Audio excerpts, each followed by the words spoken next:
When it comes to business emails, there are a couple other ways in which we can get people to respond to our emails or take an action.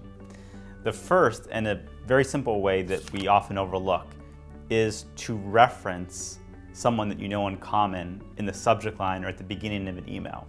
If I get an email and someone's emailing me for the first time or I don't know them very well, and they said, hey, your friend so-and-so, or this person that you know very well, I know or suggested that I email you, it instantly gets through a filter where I know that I'm gonna read and most likely respond to that person. Even better yet, if you can get someone to do that warm intro for you and make the introduction, then it's gonna exponentially increase the likelihood that the person receiving the email for the first time is gonna actually respond. Secondly, one of the things that we need to be careful of to avoid is a lot of times when we email folks or companies, we'll email multiple people in the to subject line. And what happens then is there's really no accountability or ownership over who has to respond. So even if you're emailing multiple people, what you want to do is you typically want to put one person in the to line and add the rest in the CC, and whoever's key that you want to have respond, name that person in the beginning of the email so that they know that they're the party that's responsible for getting back to you. Otherwise, no one may get back to you. The third trick that you can use is what's called the double email, and you can do this in one of two ways.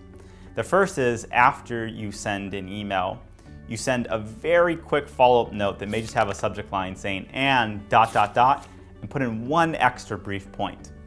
The reason why you do this is so that when somebody goes to their email inbox, by seeing your name twice in a row, they're more likely to respond, because it takes up more space in their email inbox and they may think, okay, maybe this is doubly important. The other thing that you can sometimes do is actually just send the same exact email twice. And most often what will happen is the person on the receiving end will just think that it was a mix-up or that email got sent doubly, but they'll actually get more of their attention and are more likely to open and respond to that email. Now, of course, be careful not to do that too often or somebody's going to catch on to you. And finally, what if after all that, someone's still not responding to you? What's the general email etiquette of when you should follow up and how often?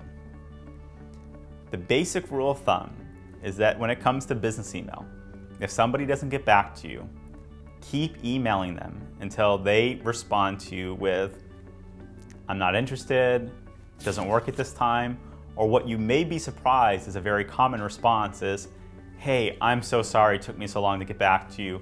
Happy to help you out here. And typically, what I'll do is if somebody's not emailing me back, I'll just re-email them every 2 or 3 days and put in a different subject line. My emails will typically get shorter and shorter, so that they're really almost just reminder notifications to the person. And in most cases, after doing this 2 or 3 times, the person does respond. And as I mentioned before, they're actually the one that feels bad for the fact that they didn't get back to you sooner. In business, if someone doesn't get back to you, you keep reaching out until you get a hard no or until they respond.